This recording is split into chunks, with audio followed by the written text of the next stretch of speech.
That's right. Are you rolling? I am rolling. Oh, really? Okay. Well, that's what I like to do, Carly Pearce. I just like to jump right into things. I love it. I don't even care if he's rolling or not. It's my time. It's Carly's time. It's go time. Congratulations on all of your success so far, including a #1. Thank you. How did you celebrate that?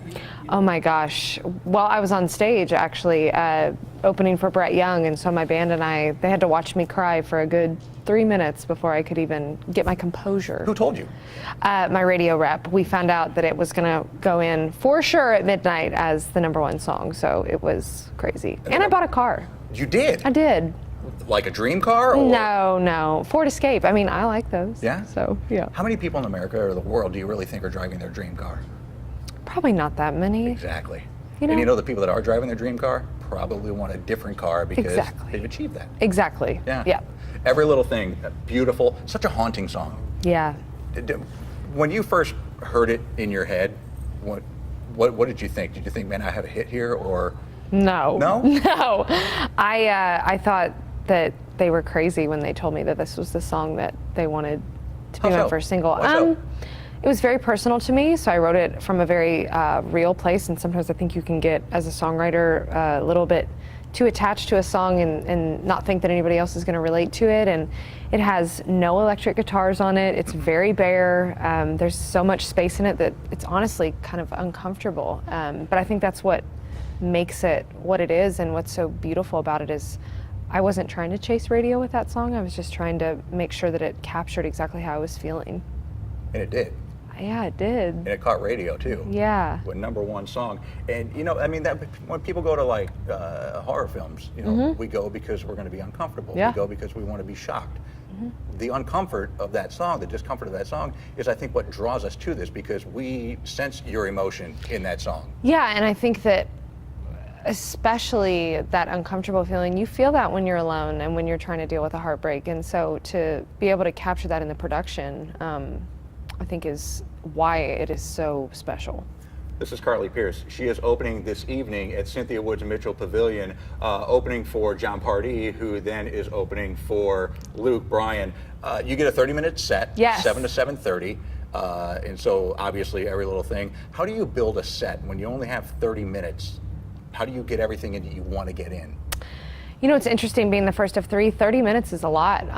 This is the first time that I've had 30 minutes this year. I've had 20 and 25. So I feel like I'm kind of getting to dive in a little bit deeper and show people it's my one introduction, almost in the way that a debut album is. And so I'm making sure to cover all of my bases and make sure that everybody gets to see each layer of my personality and my band's personality and the flow of songs, and you'll hear my influences, and there might even be a cover in there from one of my influences. So I feel like we hit everything that we need to hit for people to really have an introduction into who I am. So because this is kind of an introduction into Carly Pearce, how do you balance talking between songs and just playing songs?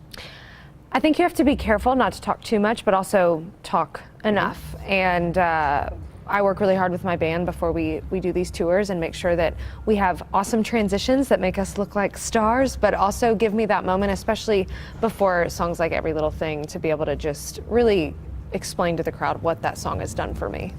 7 to 7:30, Carly Pearce takes the stage at the Woodlands here, and then Jon Pardi after that, and then Luke Bryan. So you're on tour with Luke Bryan, you've been on tour with Brett Young, you've been on tour with Rascal Flatts.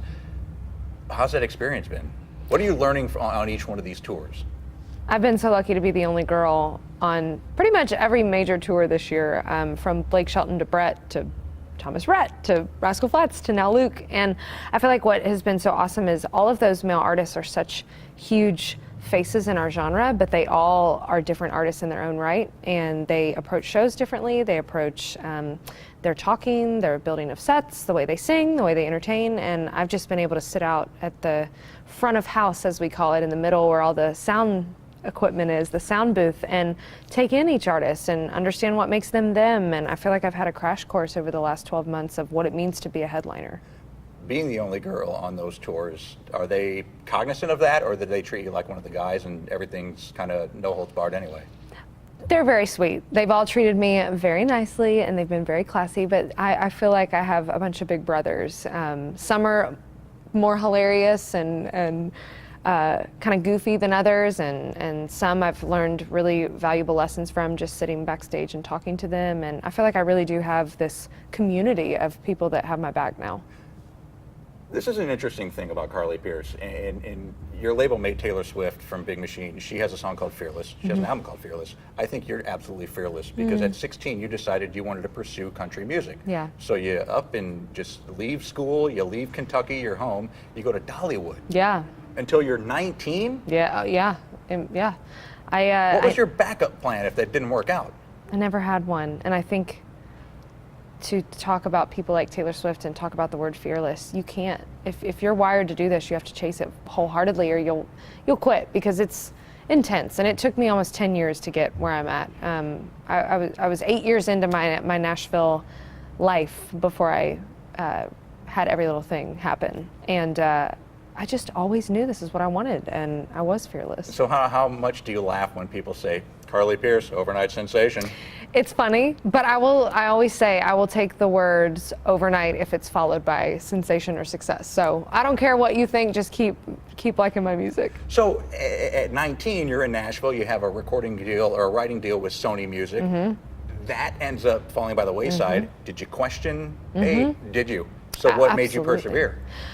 I went so far as to look at apartments in my hometown in Kentucky because people told me to move home, and I've been very honest about my struggles and I haven't tried to hide that everybody in Nashville said that my time was over. And I cleaned Airbnbs. I was a backup singer for Lucy Hale. I had a duet out with the Josh Abbott band. So I did all these different things, but no, it wasn't exactly what I wanted to do. And yes, I thought about giving up, but I knew I was wired for it. And so I just started saying yes to everything that was coming my way, even if it wasn't me at the front mic, but me at the back mic, or me as the duet partner. I knew that it was building me to get to this moment. And then every little thing happens, and now Hide the Wine's happening. I want to talk to you about that video, because everybody in the video, if you haven't seen the video, it's near a lake. There's fog coming off of the lake. It's in the woods, and everybody's wearing a coat and jacket and hat and gloves, except for Carly Pearce, who's wearing a summer dress, sleeveless and bare feet. How cold was it? It was 25 degrees as Really? a high. As a high? Yes. So that's all my band in the video, and they got to wear all the layers. And when I figured out that we were, number one, everything's always colder by a lake or by a body of water. Sure. And we started really early in the morning, and I had to have somebody stand ready to go as soon as they would yell cut to cover me up with a heated blanket, because it was so cold. I was driving home at the end of the day, because it was like a 12-hour day, and I couldn't push the pedals on my car because my feet were numb. All for the good of the video, but when you watch that, no, I worked for that. Yeah, and after you watch the video, watch the behind the scenes, because how do you keep your teeth from chattering while you're just standing there kicking stuff off of a dining room table? I almost just became numb, Did you and really? I really was drinking that wine, so it helped. In the music, in a video, do you actually sing, or are you mouthing the words? I sing along just so that it really does look like, because I feel like you can easily kind of not look right. So I sing a little bit, but you're not singing full voice.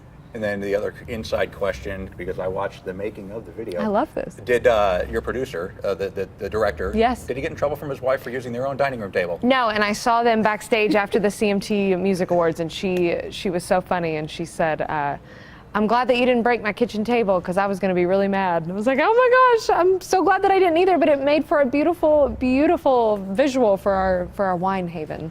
Your wine haven? I brought you a gift. Oh my gosh, what did you bring me? Well, a little birdie told me that you like Pinots. I love Pinots. I love anything red. This is a Pinot Noir. Oh my gosh. It's from Sea Smoke, and this rates 90 to 93 depending on who you're talking to. And if you go and reread articles on Sea Smoke, many people call it the most perfect plot of grape growing land in California. So congratulations on number one. Congratulations Thank you. on a beautiful video and Hide the Wine. Thank what you. I like about both songs is that you have the haunting, you have it's very soft, very mellow, but then Hide the Wine is so whimsical. It's so, it's like, and that's what the video is all about too. It's about whimsy. It's about, letting go of your inhibitions. It's about, yeah, you know what? If I take a drink of this wine, we can go down this road again. What things kind of tempt you from going down that road? Because I mean, you got a great relationship now with one of the coolest cats in country music. Michael Ray is awesome. How long did you guys keep that a secret, by the way? A minute. A minute? You got to keep it, a little bit secretive until you figure out if he really, if he really was going to like me for a long time. I'm just kidding. I didn't need any time. I could have told it the second that I hung out with him. So you're asking me what things I should hide? Yeah. What? Well, it might not necessarily be a guy like, hey, you know what? If I had this cheeseburger, but I can't do that. I gotta put that away. What are things that tempt you to go that other road? I mean, drinking tempts me in a couple different ways. If I drink too much, I think it, not now because I am happily in a relationship, but that song stemmed from, calling up somebody from your past that you think it's a good idea in that moment. But for me now, it's more about my band. I travel with 5 boys, and they like to eat cookies and ice cream and Triscuit crackers and cheese. And when I've had too much to drink, I think that's a good idea to eat that. And probably it is, but then I wake up the next morning and I'm like, why did I eat all those Triscuits? I ate the whole bag. So I get tempted by food. Any truth to what I read this morning, that you still get up very early, 4:35 in the morning, first thing you put on are your running shoes and you go out for a jog? 4:35 is a little early, but I'm up between 6 and 7, and yeah, I'm a runner, so that's kind of my way of, and I heard you run. I love it. Yep. So But I don't write cool songs when I run. How much inspiration comes when your mind is clear like that and when you're just out? A lot. As an artist, you don't have a lot of your time, like me time, and you don't have a lot of quiet time. Everything's always running around and you're trying to get to the next place, and that's my one time where nobody can bother me. And I feel like I've come up with quite a few song ideas from that, and it's just my me time. So we're enjoying the success of the first album, but are you looking and working on things for the sophomore release? Would you believe I'm very much in the process of maybe recording some stuff for the new project, so we'll see. Nerves going into that, or because and you said it earlier, you have your one time to make that first impression. Now that you've made that first impression and it is so indelible, any pressure to come up with the second album and keep that momentum going? For sure. Locash said something to me recently. They said, you have your whole life to make your first record. You have 20 minutes to make your second. And I really understand that now. How do we find time to write? How do we find time to live? I mean, when you're traveling like I am at the moment. But I am so excited. I think that I've evolved so much in the last 15 months that since Every Little Thing went to radio, and I can see such a difference in my personal life, such a difference in just how happy I am and how settled I feel. And I think that people are going to see just an evolution of who I am. I'm still going to be the transparent, goofy girl that loves country music, but I think you're going to see just a more settled, maybe not as heartbroken girl in this next project. So it's just the storyline continues of the first release. I think we can all celebrate that then. Yes, drink this wine. There you go. Carly, tell Michael we said hi, please. I will. And realize that you have one of the greatest record reps in the history of the right. He's pretty good. Alex Valentine is pretty darn cool. I like Alex Valentine. Yeah, Here he comes. Here he comes. Congratulations on all your success, and thanks for joining us. Thank you so much. Enjoy the tour, and Merry Early Christmas and all that kind of stuff. All that stuff. Yeah, Thank you. Thank you. He left.